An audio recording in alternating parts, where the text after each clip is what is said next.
Hi, You Can Heal family. So I'm out and about in the street getting errands done and doing this and that. Bren is at ballet class. So I figured I would read in my car before I walk on this path that I like to walk on. I've made videos on this one before. So I'm going to read 2 Kings chapter 10. And I've kind of got this phone in front of the speedometer, so that's why the steering wheel's here. So hey, you got to make it work, right? We're going to read this word. I might not be reading in the morning with this whole morning routine, but I do read every day, and I record it and bring it to you. So we're in this together. We're reading the Bible together.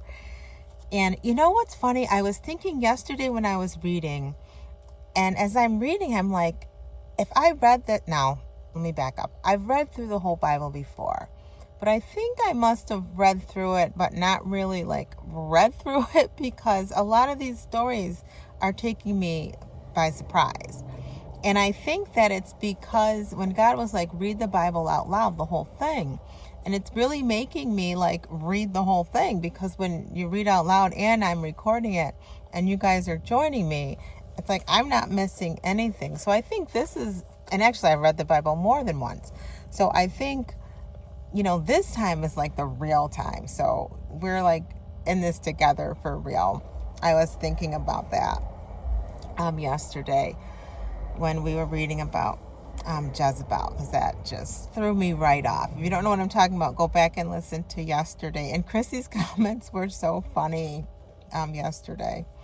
But anyways, let's get going. My name's Shena. If this is your first time, we read through the Bible together. We're going to get through the whole thing. We've already done the whole New Testament, so find that playlist on my page and listen to that, and then get yourself right caught up. So today we're 2 Kings chapter 10. Now Ahab had 70 sons. Oh my gosh, 70 sons living in the city of Samaria. So Jehu wrote a letter and sent copies to Samaria, to the officials of the city, to the leaders of the people, and to the guardians of King Ahab's sons. The letter said, "The king's sons are with you, and you have at your disposal chariots, horses, a fortified city, and weapons. As soon as you receive this letter, select the best qualified of King Ahab's sons to be your king, and prepare to fight for Ahab's dynasty." Hold on. We're still gulping for God. Don't think I forgot about that. Are you guys drinking your water and gulping for the Lord?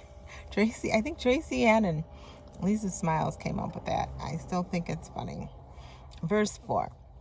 But they were paralyzed with fear and said, "Two kings couldn't stand against this man. What can we do?" So the palace and city administrators, together with the other leaders and the guardians of the king's son, sent this message to Jehu: "We are your servants and will do anything you tell us. We will not make anyone king. Do whatever you think is best." You guys, I'm burning up in this car, and I'm not about to read the rest of this chapter and be uncomfortable. So hold on. I'll be right back. My goodness, I'm burning up. Okay, you guys, I'm back. There's a lot going on. So I'm the same person, different clothes. My hair, I had this so-called bun, and it all fell out when I took off my hoodie. Oh my gosh, I've got a lot going on. You gotta forgive me. Let's keep reading the Bible. We are in 2 Kings chapter 10, verse 6.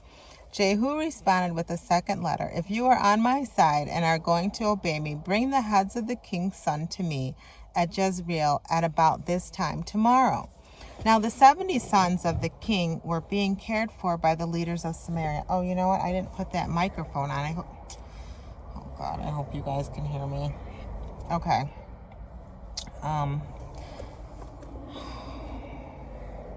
Where am I? Now the 70 sons of the king were being cared for by the leaders of Samaria, where they had been raised since childhood. When the letter arrived, the leaders killed all 70 of the king's sons. Oh my gosh, and they placed their heads in baskets and presented them to Jehu at Jezreel. Okay, what verse is this? Verse 7? That's verse 7. I cannot make this stuff up.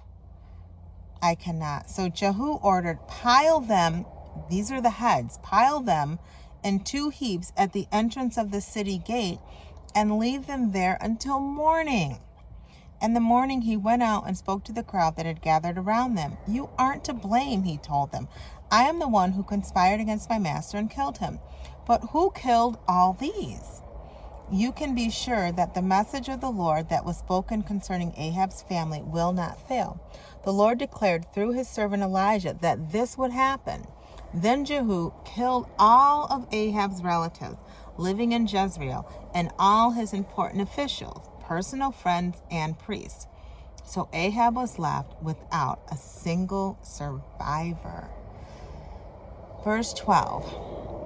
Then Jehu set out for Samaria. Along the way, while he was at Beth Eked of the shepherds, he met some relatives of King Uzziah of Judah. "Who are you?" he asked them. And they replied, "We are relatives of King Ahaziah. We are going to visit the sons of King Ahab and the queen mother." "Take them alive," Jehu shouted to his men. And they captured all 42 of them and killed them at the well of Beth Eked. None of them escaped. Oh, this Bible, the Kings, it's just like slaughter after slaughter. Like, what? When Jehu left there in verse 15, he met Jehonadab, son of Rechab, who was coming to meet him. After they had greeted each other, Jehu said to him, "Are you as loyal to me as I am to you?" Oh, that doesn't sound good. "Yes, I am," Jehonadab replied.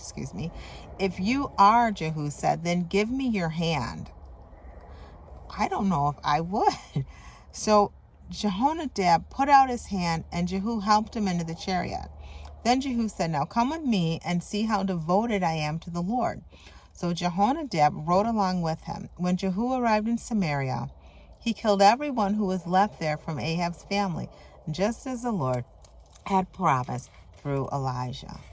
Then Jehu called a meeting of all the people of the city and said to them, "Ahab hardly worshiped Baal at all compared..." Okay, hold on. I messed that up. "Ahab hardly worshipped Baal at all compared to the way I will worship him. Summon all the prophets and worshippers of Baal and call together all his priests. See to it that every one of them comes, for I am going to offer a great sacrifice to Baal. Any of Baal's worshippers will fail to come, will be put to death." But Jehu's plan was to destroy all the worshippers of Baal. Then Jehu ordered, "Prepare a solemn assembly to worship Baal." So they did.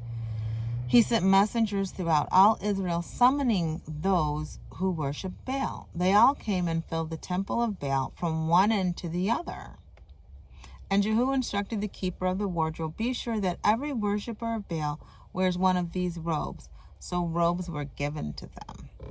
Then Jehu went into the temple of Baal with Jehonadab, son of Rechab. Oh, all these names. Jehu said to the worshippers of Baal, "Make sure that only those who worship Baal are here. Don't let anyone in who worships the Lord." So they were all inside the temple to offer sacrifices and burnt offerings. Now Jehu had surrounded the building with 80 of his men and had warned them, "If you let anyone escape, you will pay for it with your life." As soon as Jehu had finished sacrificing the burnt offering, he commanded his guards and officers, "Go in and kill all of them. Don't let a single one escape." So they killed them all with their swords, and the guards and officers dragged their body outside. Then Jehu's men went into the fortress of the temple of Baal. They dragged out the sacred pillar used in the worship of Baal and destroyed it. They broke down the sacred pillar of Baal and wrecked the temple of Baal, converting it into a public toilet. I'm not kidding. It says toilet. What? That is what it is used for to this day. Thus Jehu destroyed every trace of Baal worship from Israel. He did not, however, destroy the gold calves at Bethel and Dan, the great sin that Jeroboam, son of Nebat, had led Israel to commit.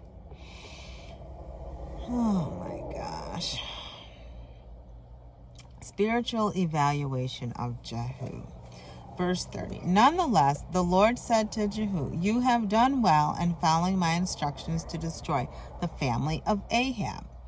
Because of this, I will cause your descendants to be the kings of Israel down to the 4th generation. But Jehu did not obey the law of the Lord, the God of Israel, with all his heart. He refused to turn from the sins of idolatry that Jeroboam had led Israel to commit. I think this Jeroboam was like the ringleader in all these bad behaved kings. That's what I recall. It always goes back to Jeroboam. Political situation under Jehu. At about the time the Lord began to reduce the size of Israel's territory, King Hazael conquered several sections of the country east of the Jordan River, including all of Gilead, Gad, Reuben, and Manasseh. He conquered the area from the town of Beher by the Arnon Gorge to as far north as Gilead and Bashan. And the last section is death of Jehu. The rest of the events in Jehu's reign and all his deeds and achievements are recorded in the book of the history of the kings of Israel. When Jehu died, he was buried with his ancestors in Samaria. Then his son Jehoaz became the next king. In all, Jehu reigned over Israel from Samaria for 28 years. And all I keep thinking of like this worshiping of Baal, and in verse 27 where it said, they broke down the sacred pillar of Baal and wrecked the temple of Baal, converting it into a public toilet. Like that reminds me, like anything that's not built up in the name of God is like waste. It's just a waste. Like let's build on the kingdom of God and follow his way and his leading. So now I think I'm having a light bulb moment. I think I'm getting some clarity on something in my life. Because just think, a public toilet, that's like the lowest. That's like the worst thing that you could have as an image. Ugh, like who wants to use a public toilet? So I'm thinking, like anything that doesn't involve the Lord or doesn't please the Lord is just nothing, right? Okay, you guys, so yeah, when I read the Bible, I think about things and they come up in my head and I say them out loud if I think, they're worth something or not too personal, right? Maybe when I get that membership thing going, then I'll really get down to like what I'm really thinking about with things.